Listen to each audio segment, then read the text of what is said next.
خدا ہمارا، سب سے بڑا نبی ہمارا، سب سے بڑا رسول ہمارا، سب سے بڑی کتاب ہماری، مگر اس کے باوجود آج پوری دنیا میں مسلمان ذلیل ہو رہا ہے۔ آج داڑھی والوں کو دیکھ کر لوگ ٹیررسٹ کہہ رہے ہیں، آج مسلمانوں کے چہروں پہ دوسری قومیں تھوک رہی ہیں۔ کبھی سوچا اس کی وجہ کیا ہے؟ اس کی وجہ یہ ہے کہ مسلمان ہر دور میں اہل بیت کا غدار رہا ہے۔ میں خود مسلمان ہوں، مگر بولوں گا وہی جو حق ہے۔ میں تمہیں امپریس کرنے تھوڑی آیا ہوں، میں اللہ کی رضا کی خاطر آیا ہوں۔ مجھے مجمع سے کیا مطلب ہے؟ میں تو وہ بولوں گا جو جس سے میرا خدا راضی ہو، جس سے رسول راضی ہو۔ کبھی تم نے سوچا کہ کربلا کے میدان میں امام حسین کو قتل کرنے کون آیا تھا؟ کربلا کے میدان میں امام حسین کو جو لوگ قتل کرنے آئے تھے وہ کیا آر ایس ایس کے ورکر تھے؟ بجرنگ دل کے سپاہی تھے؟ ہاتھوں میں ترشول لے کر آئے تھے؟ ماتھے پہ ٹیکا لگا کر آئے تھے؟ بھگوا چولا پہن کر آئے تھے؟ کہا نہیں، حسین کو قتل کرنے والا کوئی ہندو نہیں تھا، کوئی بجرنگ دل نہیں تھا، کوئی آر ایس ایس نہیں تھا۔ حسین کو جتنے لوگ قتل کرنے آئے ان میں سے کوئی حافظ تھا، کوئی قاری تھا، کوئی مفتی تھا، کوئی مولوی تھا۔ اب کلمہ پڑھ پڑھ کر اپنے نبی کے نواسے کو قتل کیا۔ علامہ اقبال نے کہا کہ کیا تماشا ہوا اسلام کی تقدیر کے ساتھ، کیا تماشا ہوا اسلام کی تقدیر کے ساتھ، قتل شبیر ہوئے نعرے تکبیر کے ساتھ۔ حسین کا ذبح کرنے والا ہر ہر مہادیو کا نعرہ نہیں لگا رہا تھا، اللہ اکبر کا نعرہ لگا رہا تھا۔ ایک ہندو شاعر ہے جس کا نام ہے ماتھر لکھنوی، یاد رکھنا، اس نے ایک شعر پڑھا، آج تک ہندوستان میں کسی مولوی میں ہمت نہیں ہوئی کہ اس ہندو کا جواب دے سکے۔ وہ ہندو ہو کے کہتا ہے ماتھر لکھنوی کہ خدا کا شکر ہے ہم ہندوؤں میں، دیکھو ایک ہندو کیا کہتا ہے، کہتا ہے خدا کا شکر ہے ہم ہندوؤں میں کوئی شبیر کا قاتل نہیں ہے۔ وہ کہتا ہے دیکھو ہم کافر ہیں، بت پرست ہیں، ساری خرابیاں ہم میں ہیں، مگر ہم نے نبی کے نواسے کو قتل نہیں کیا۔ اے مسلمانوں، تم حافظ ہو، تم قاری ہو، تم مولوی ہو، تم مفتی ہو، مگر تم نے کلمہ پڑھ پڑھ کر اپنے نبی کے نواسے کو قتل کیا۔ بتاؤ ہے کوئی جواب؟ ہے کوئی جواب؟ آج دیکھو 1400 سال ہو گیا، کتنا بڑا ظلم ہے۔ کل بھی اہل بیت پہ ظلم ہوا، آج بھی اہل بیت پہ۔ دیکھو تم اہل بیت کا جب جلوس جلسہ کرو، اہل بیت کا ذکر کرو، تعزیہ اٹھاؤ، علم اٹھاؤ، دیکھو کوئی ہندو آبجیکشن نہیں کرے گا، کوئی سکھ آبجیکشن نہیں کرے گا۔ آبجیکشن کون کرے گا؟ مسلمان کرے گا، کلمہ پڑھنے والا کرے گا۔ ہم نہیں جلوس اٹھنے دیں گے، نہیں علم اٹھنے دیں گے۔ تو یہ آل محمد سے تمہاری جو یہ دشمنی ہے، اللہ نے تمہیں ذلیل کر دیا پوری دنیا میں، اور اسی طرح ذلیل ہوتے رہو گے، ہر جگہ مار کھاؤ گے تم۔ ہندوستان میں جس طرح کتوں بلیوں کی طرح تمہیں لوگ مار رہے ہیں، تمہاری اوقات اتنی ہے مسلمانوں کہ تمہاری جان ایک جانور سے بھی سستی ہو چکی ہے ہندوستان میں۔ ایک جانور کی وجہ سے مسلمانوں کو ایک بھیڑ مار کے نکل جاتا ہے، کوئی انصاف کرنے والا نہیں ہے۔ بتاؤ مجھے، جب مارا گیا جانور کے نام پہ مسلمانوں کو، تو مارنے سے پہلے مارنے والے نے پوچھا تھا تم شیعہ ہو، سنی ہو، وہابی ہو، بریلوی ہو، دیوبندی ہو؟ مارنے والا نہیں سوچتا کہ وہابی ہے، بریلوی ہے، مفتی ہے، کیا ہے، کچھ نہیں سوچتا۔ وہ تو یہ دیکھتا ہے کہ مسلمان ہے۔ تمہاری حیثیت ایک جانور کے جان سے بھی کم ہو چکی ہے۔ کبھی سوچا بیٹھ کر انصاف سے، کبھی سوچنا کہ ریزن کیا ہے، وجہ کیا ہے؟ وجہ ہے اہل بیت کی غداری، وجہ ہے نبی کی آل پاک کی غداری۔ تمہیں اہل بیت کے ذکر سے تمہارے سینوں میں پوائزن دوڑ جاتا ہے۔ اہل بیت کا ذکر ہونے سے، حسین کا ذکر ہونے سے تمہیں تکلیف ہوتی ہے۔ کبھی سوچا کہ حسین کون ہے؟ حسین وہ ہے کہ جس کے لیے نبی نے فرمایا الحسین منی وانا من الحسین، حسین مجھ سے ہے، میں حسین سے ہوں۔ اللہ اکبر۔ جنت جانا چاہتے ہو؟ 70 حوروں سے شادی کرنا ہے؟ ابے سوچا بھی ہے کمینے کہ جنت کا سردار تیرا باپ نہیں ہے، حسنین کریمین ہے۔ نبی نے فرمایا الحسن والحسین سیدہ شباب اہل الجنہ، میرے دونوں نواسے حسن اور حسین جنت کے جوانوں کے سردار ہیں۔ رسول اللہ صرف امام حسین کو پیار نہیں کرتے تھے، چومتے نہیں تھے، امام حسین کے جسم کو سونگھتے تھے۔ صاحب سر شہادتین نے لکھا کہ صحابہ کرام نے پوچھا یا رسول اللہ، یہ آپ بوسہ لیتے ہیں، چومتے ہیں، سمجھ میں آتا ہے، سونگھتے کس لیے ہیں؟ رسول اللہ نے فرمایا کیا تمہیں نہیں معلوم میرے صحابہ، الحسن والحسین سیدہ شباب اہل الجنہ، میرے دونوں نواسے جنت کے سردار ہیں، میں ان کے جسموں کو نہیں سونگھتا، میں جنت کی خوشبو سونگھتا ہوں۔ بس میں اپنی تقریر سمیٹ رہا ہوں، انصاف سے بتاؤ مسلمانوں، تمہارے نبی نے تم سے کبھی کچھ مانگا؟ نبی نے صرف دیا ہے امت کو، نماز دیا، روزہ دیا، حج دیا، زکوٰۃ دیا، عبادت دیا۔ تم 360 خداؤں کی پرستش کرتے تھے، تمہیں ایک خدا کی معرفت عطا کی۔ نبی نے صرف دیا ہے امت کو، کچھ مانگا نہیں۔ ایک چیز مانگی ہے میرے نبی نے، اللہ اکبر، وہ بھی نہیں دے سکتے اپنے نبی کو، ایک چیز مانگی ہے، قرآن کی آیت ہے سورہ شعراء کی۔ نبی نے فرمایا قُلْ لَا أَسْأَلُكُمْ عَلَيْهِ أَجْرًا إِلَّا الْمَوَدَّةَ فِي الْقُرْبَى، دیکھو مجھے میرے اہل بیت کی محبت دے دو، میری آل کی محبت دے دو۔ اگر تم مجھے کچھ اجر دینا چاہتے ہو، اجرت دینا چاہتے ہو، تو میرے گھر والوں سے محبت کرو۔ یہی محبت کا صلہ ہے کہ نبی کو ابھی 50 سال نہیں ہوئے گزرے ہوئے، 11 ہجری میں نبی پردہ فرمائے ہیں اور 61 ہجری میں کربلا ہوئی ہے۔ کبھی تم نے سوچا کہ 50 سالوں میں مسلمان اتنا غدار ہو گیا؟ کبھی سوچا کہ حسین کا قتل کرنے والا کون تھا؟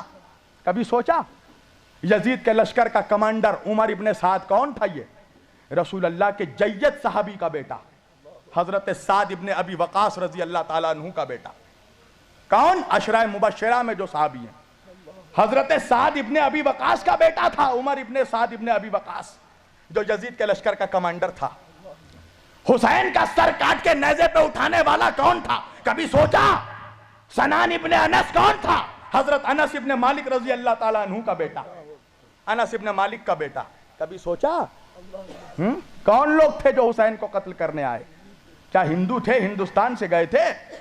کہاں کے تھے وہ لوگ جن کے باپ داداؤں نے نبی کے ہاتھوں میں کلمہ پڑھا، ان کی اولادوں نے نبی کے نواسوں کا قتل کیا؟ کیا یہ نبی کے اولادوں سے انصاف ہے؟ کیا یہی اجرت تھی جو نبی نے مانگی؟ کیا کہا میرے نبی نے کہ بس میرے بعد میرے اہل بیت کا خیال رکھنا، میری آل سے محبت کرنا؟ آج دیکھو عجیب عجیب طرح کی آج سیدوں کے خلاف تقریریں ہو رہی ہیں، سیدوں کے درمیان فرق کیا جا رہا ہے۔ دیکھو وہ عبادت گزار سید، وہ گناہگار سید۔ اللہ اکبر، سمجھو کہ آل رسول کی عظمت کیا۔ بس میں آخری بات اور تقریر سمیٹ رہا ہوں۔ سمرقند کا واقعہ ہے، سمرقند کا۔ سمرقند میں ایک آل رسول بی بی عورت سیدہ تھی، آل رسول تھی۔ وہ سمرقند آئی ہوئی تھی اپنے بچوں کے ساتھ۔ وہ راستہ بھٹک گئی تھی، راستہ بھول گئی تھی۔ رات کا وقت آیا، کہاں جائے؟ پردیس شہر، پردیس نگر۔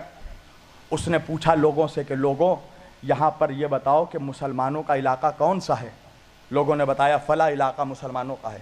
اس نے کہا کہ مسلمانوں کا سردار کا گھر کون سا ہے؟ لوگوں نے دکھایا کہ سردار کا گھر وہاں ہے۔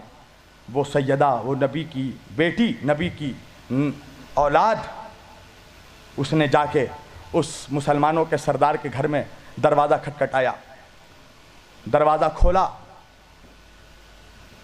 کہا کون ہو تم؟ وہ بی بی کہنے لگی کہ میں سیدہ ہوں، سیدانی ہوں، تم جس نبی کا کلمہ پڑھتے ہو میں اس کی اولاد ہوں۔ دیکھو میں راستہ بھٹک گئی ہوں، میرے ساتھ میرے 2 معصوم بچے ہیں، مجھے ایک رات کے لیے اپنے گھر میں پناہ دے دو، میرے بچے بھوکے ہیں، میرے بچوں کو کھانا دے دو۔ پتہ ہے اس نے جواب کیا دیا؟ دیکھو مسلمانوں کی وفاداری، بے وفائی دیکھو، اب پھر سوچنا تمہارا یہ انجام کس لیے ہو رہا ہے۔ مسلمان سردار ہے، اب وہ کہتا ہے کہ اچھا سیدانی ہو، سید زادی ہو؟ کہا ہاں۔ کہا تو لاؤ شجرہ پیش کرو، ثبوت دو کہ تم سیدانی ہو، سید زادی ہو۔ وہ بی بی تڑپ کر رو کر کہنے لگی کہ میں اجنبی ہوں، مسافر ہوں، یہاں شجرہ کہاں سے لاؤں؟ ثبوت کیا میں ثبوت دوں؟ میں اللہ اور رسول کی قسم کھا کر کہہ رہی ہوں، تو جس نبی کا کلمہ پڑھتا میں اس کی بیٹی ہوں، اس کی اولاد ہوں، مجھ پر بھروسہ کر، میرے بچے بھی دونوں سید ہیں، میرا شوہر بھی سید ہے، ہمیں پناہ دے دو ایک رات کے لیے۔ وہ کہتا ہے نہیں، پہلے ثبوت دو۔ آج تو ہر کوئی اپنے آپ کو سید کہتا ہے، سیدانی کہتا ہے سب اپنے آپ کو، ثبوت دو۔ اس نے کہا میرے پاس کوئی ثبوت نہیں ہے۔ کہا تو نکل جاؤ۔